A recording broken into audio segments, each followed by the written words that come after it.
thieth mangata level 3 osiptol kagin kod hinyruok marito mokalo. Riwruok mabende kedo ne ratich oganda e pacho kae kata Kenya National Commission on Human Rights oseyo mokalo anek mar ji 5 mabende ne ochiel gi lisasi e gweng' mangata Barikoi Kilgoris e kaunti Manarok bang' ng'anyo gi tulo manyotimore gwenge makono e wi ywaruok e weche mag lo mar acres 6,000.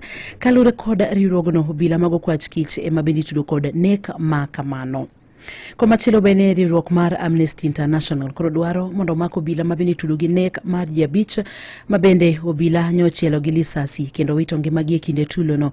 E ote mare ne ute fwambo, Amnesty wacho ni ok en gino makare ka obila tiyo kod teko mang'eny kata teko mathoth kuom jopiny. Omedo ni jopiny nigi ratiro mar kedo ne ratichgi. Bende riwruogno mabende kedo ne ratich oganda e pacho kae koro dwaro mondo kaw okang' mar chik ne obila mabende tudo gi nek mar rowere mag Genzi e kinde ng'anyo mane rowere go bago e dwe mar 6 higa mokalo. Madirom rowere 65 ne onegi ka ji mamoko 89 to ne olal e kinde ng'anyo go ka ji mathoth bende ne omaki e kinde ng'anyo go mar mabende ne kwedo paro mar chik mar omenda ma higa mar 2024 ma en kalure kod lipot mabende gol kod Amnesty International. Riwruogno koro dwaro mondo mak obila mabende tudo gi nek makamago. Mwingi wanawake wengi wanakuwa wanauliwa. Tumeangazia pia masuala ya ushuru na ubadhirifu wa hela za umma. Taasisi zinazohusika mambo haya kwamba kwanza tunahitaji uchunguzi ufanywe zaidi na wale wamepatikana na hatia ya kuua, whether ni wanawake au wale waliokufa parliament mwaka jana, waweze kufunguliwa mashtaka na kesi hizo zipelekwe kwa kasi, kwa sababu ni jambo la public interest kama tunavyosema. Tumeangazia tukaona kwamba watu 65 waliuliwa mwaka jana, haswa hapo kuanzia Juni 25. Wadhi kaunti ma Migori kama wayudo ne moko kuom jodake sub county Marongo koro dwaro mondo sirikal otim nonro ne obila e sub county no mabende giwacho no osebedo katiyo machiegni gi kanisa no mar Melkio St Joseph Mission of Messiah mabende tudo kod puonj magalagalo. Jodago mabende ne loso bang' romo kod commissioner Manyanza Flora Moroa mabende no limo kanisa no mayudore gwenge mag Rongo. Wacho no obila ne notimo osebedo kalimo kanisa no kinde ka kinde kapok ne olore. Kauke kaunti ma Migori, Jojuma miwaler mathoth ewi wachni. Eseche makoro piny wach dhi nyime kod timo nonro kaw tonde kod kanisano mar Melkio St Joseph Mission of Messiah in Africa mayando lor kod piny wacho juma achiel mokalo ka iteno kod puonj magalagala kod ketho moko kuom oganda gwego mag Rongo bende kod dwaro mondo tinde rite kwe e sub county Marongo bende kod tim negi nonro ka giwacho ni mokuomgi yande chiemo kod jotend kanisani. Sisi tunalaumu serikali kwa sababu mtu kusikwa aziki kwa siku moja, uende kwa serikali aweke ramuri ya chifu na muri zingine, na mtu pia kuna watu wake, hakuna mwenye anakufa tu na bila mkewe au bila watoto wake. Sasa tunalaumu serikali. Jodagi Marongo ne oriko wuoyo kinde limbe mar Commissioner Manyanza Flora Moroa ma oriko ne olimo kanisa ni mane olor kama bende ne osingo no dhi kawo okang' mar chik ne apisa moro amora mar piny owacho machal ka gima yande ne onge gima ne timore e kanisa no toling. About some security officers getting returns from the church, others getting sponsorship for their children. That is very good information also we are able to gather, and you see it's very important that we came because we didn't have all this information. So consecutively, if you have any officers, government officers who are colluding with people who are breaking the law, then it's very unfortunate because they are doing what they are not supposed to be doing, and we are also going to crack down on them. Moko kuom oganda ma odak e luoro mar kanisani mar Melkio St Joseph Mission of Messiah in Africa wacho ni moko mochindo rite kwe ne ineno ka kinde ka kinde limo kanisani kendo gichich ni ne ging'eyo gik mane dhi nyime kanisano to ne giling' thi nikech ne imiyogi asoya. Opapo is also very important, and we are going to act on it.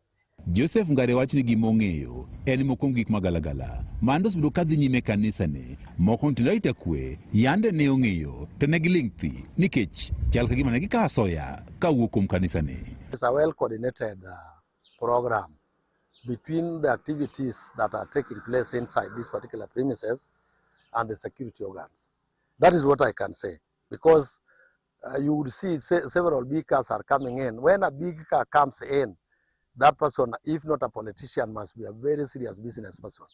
But when you look at the way the church looks like, it does not attract those big cars unless there is a shoddy deal. So this deal, they have concealed the information. And nobody should be cheated. Jodak marongo penjo gi omi moko mapisas mag piny owacho ne chiwo bok mar hik kata burial permit mar yie mondo koro moko moganda oike kanisano. Under what condition? What kind of conditions were checked to issue this particular burial permit? And therefore, if actually possible, let every person who was concerned in issuing this burial permit to be held responsible. Commissioner Manyanza Flora Mwaro mabende okwayo oganda mondo koti machiegni kod tenda rite kwe ne owacho ni koro gidhi nyime kod timo pedha ne kanisnigo mabende koro tiyo e tok chik. We are going to do a serious crackdown on all unregistered churches. Maybe for the members of the public who will be able to watch this, I want this information to go out there that we are not going to tolerate radicalization in this society, and all people who are operating churches must make sure that they are registered. Nenya Kalondo Maramoy Kuke County Mamigori and Joe Juma. Piny owacho masia kokalo kuom migawo mar jamni ochiwo dhok maromo 146 manengogi oromo milion 8 ne jopith mag jamni ei West Lego Ward ka chung bura ma Lego Usonga. Jamnigo ne ochiw ne jopurgo kata jopith mag jamnigo kokalo kuom grube mag nyasi mabende no bagi gweng Masirinde ei South West Lego location. Koloso e kinde nyasi no, MCA ma West Lego Ward Felix Okumu ne owacho ni jamnigo ne okete budget mar ward no mano mabende koro geto tingo malo ngima jopith mag jamni e gwengego. Na keto budget maro nyiew dhok mipogo West Lego groups negen nonego nyiew dhok 146. Koro kalore ga namba mar dhok negi ng'eny, koro ne dak wachiw gede chiel. Koro first batch nich watumo last week Friday tarik 25 mabe nodhi successful maber kabisa. Koro second batch emwatumo kawuono, koro gino ber kabisa. Amedo koro mondo mi apog grube dhok mondo mi in future gibed gi chak na en pesa mang'eny, gibed gi roe monyuolre, ginyalo chulo nyithindgi fees. Bende owacho ni gidwaro tingo malo pith mar gwen e gwenge makono, kolero ni grube mabende oseyudo jamnigo ibiro mi nyithi gwen mondo mi gichak pith mar gwen bende.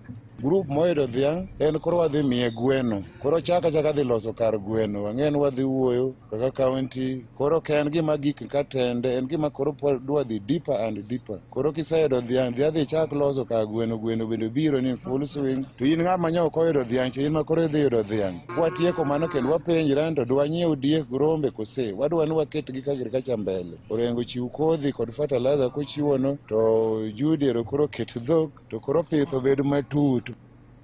Jogo mabende nyoyudo jamnigo ne onyiso mor margi kendo goero kamano ne piny owacho mar kaunti ma Siaya ka bende giwacho ni mano koro biro bero yuto magi. Adwoko ne MCA marwa erokamano kuom gimotimoni. Wan kaka group ne wasebet, wan ji 42, wadwa pidho dhiang' no, bo dhiang' no wane manufa mare, wan ne gimokelonwa, nikech wan ready, waseikre moromo. Wan kaka economic activity marwa e gweng' ka en gama agriculture. Koro kaka wanwang'o dhok amorgo, wadwoko erokamano maduong' okonyo maber ahinya. Kata kaka gruba nwasepango ni ok mana momiyo wakende, wabiro ng'iewo nyaka moko mondo mi group odongre.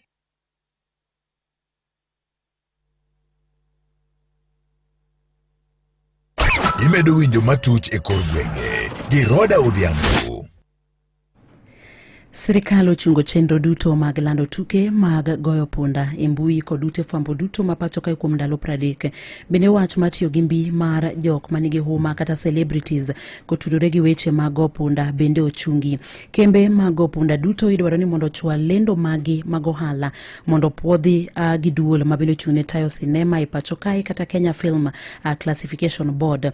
BCLB bende okwayo od bura mamalo mondo ru kalo paro mar chik mar go punda kendo ni Media Council of Kenya oketa yanga chike manyien mag lando weche mag goyo punda.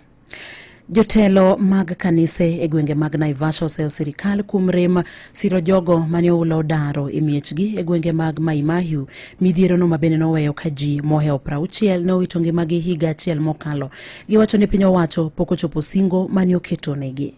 The president assured us of secure land for our people and promised to compensate those who lost their homes and livelihoods.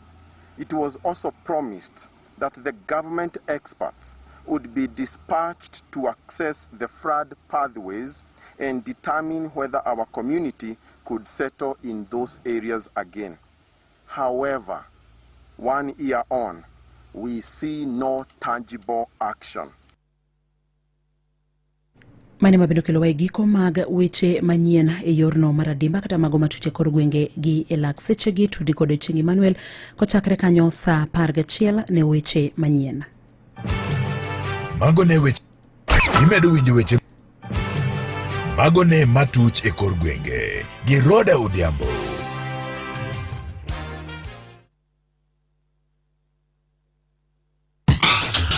Be idwa chopo lek mari mar bedo gi dak e yudi? Bengi mar KCB e yor affordable housing mortgage e duoko mari. Yud hola mar ot nyaka tamalo 105 mami thuolo mar yudo ot ma ochul kaachiel gi omenda mamoko makonyi e chudo mamoko. KCB affordable housing mortgage mi thuolo mar nyiewo ot moger chuth kata siri e gedo mar ot kaluwore gi gombo mari e yo mayot mana gi atamalo 105 financing. Interest mochung gi atamalo 9.5 higa ka higa michulo kuom higni 25. Limbad bengi mar KCB mantie machiegni kodi mondo ichak lek mari mar bedo gi kar dak mamari kata ywa tol e namba 071087000 kata ndik ote machuok ni mortgage kasto yore namba mar 22 KCB itayo e bwo bengi maduong' mar Central Bank of Kenya. Weche tuke e Radio Ramogi. Machiegni 3K Club mabende ntiere liga ma pachokai mar genoni pachokai mar NSL genoni gibiro bedo joloche tugo mabende gibiro bedo gode kindgi kod Kibra Black Stars odiochieng' makiny. Jumba giko dida mokalo 3K Club ne owito points 3 e kinde mabende ne girem chwalo ambulance manene kod gige masinde duto te mabende ne dwarore kapok ne tugo e kindgi kod Darajani Gogo ne ochakore. On a game against the Darajani Gogo yenye ikuendelea due to an ambulance failure. Service provider wetu wa ambulance ilipatikana imechelewa, alafu wakati ambulance imefika kidogo kuna few items zile ziko kwa ile checklist ya federation hazikupatikana, so kidogo hakukuwa na time because already ilikushafika time ya kick off na hakuna vile tungeweza kusource from other hospitals because the time was already running. As sheria na vile sheria za federation zinasema, if a team fails to provide an ambulance ikiwa well equipped na ile checklist, now then inamaanisha hizo points zinaenda. So Darajani Gogo awarded 3 points na 2 goals. Komachielo eni mane en jang'wech kendo jaloch mar mitas 5,000 kod mitas 10,000 Vivian Cheriot owacho ni otano dhi Rutai gachiel kata higni 2 mabiro koloso chieng' Jumapili kine ng'we mag London Marathon. Cheriot nyowacho ni pod en gi ng'we mamoko mabende onego bed notieko kapok odhi Rutai kendo bro neno ni otieko gi e yo makare. I think I'm going to do some marathons maybe. I don't have much time to run, maybe 2 to 2. I think maybe 1 to 2 years I will just put off my shoes and just relax. Cheriot kata kamano mor katodoko ni ancha ne okawo thuolo mar 5 ng'we mag London Marathon bang' donje piemno modeko. I'm so happy for the position that I got today. I want to say that I got this chance to come to London at the last minute, and I want to appreciate London for giving me that opportunity. I want to say also I'm proud of myself. I've done a lot, and I think today to be 50th position, I'm really proud of myself. Bende omedoni poden kod ng'we mamoko mabende ogeno ni obro loyo kapok kinde mar dhi Rutai ochopo. I was training well. I was doing everything, and I was to run Ambak Marathon, which was done today. So when I got a chance to come to London, I cancelled it. I'm back and just to come this place. Kawatieko weche mag tuke gi lak seche ni kocha mar team mar Rising Stars Maxman Humphrey Aroko geno ni gibiro timo maber e kinde mabende gibiro rakore kod Morocco e chak tuke mag Africa Cup of Nations mabende biro bedo tich ang'wen. Kocha no wacho ni giyudo thuolo maber mabende nyaka to koro gitigo de yo makare maneno ni giyudo loch. Mimi naweza sema so far so good. Tuna train poa.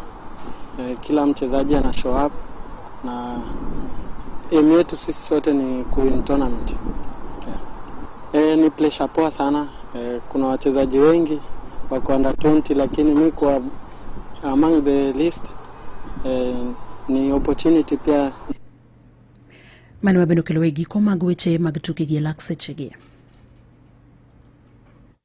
Awinjo weche tuke e Radio Ramogi kar chuny jaluo.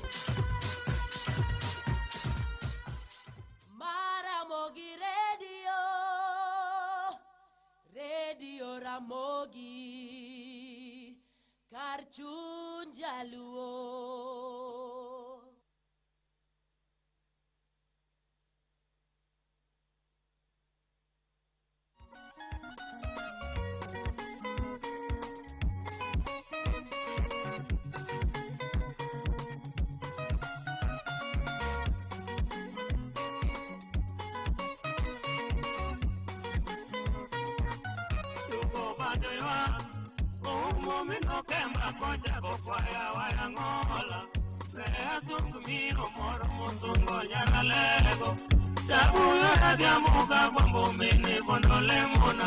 We anyisi pinye ni miyo donge nyaka luo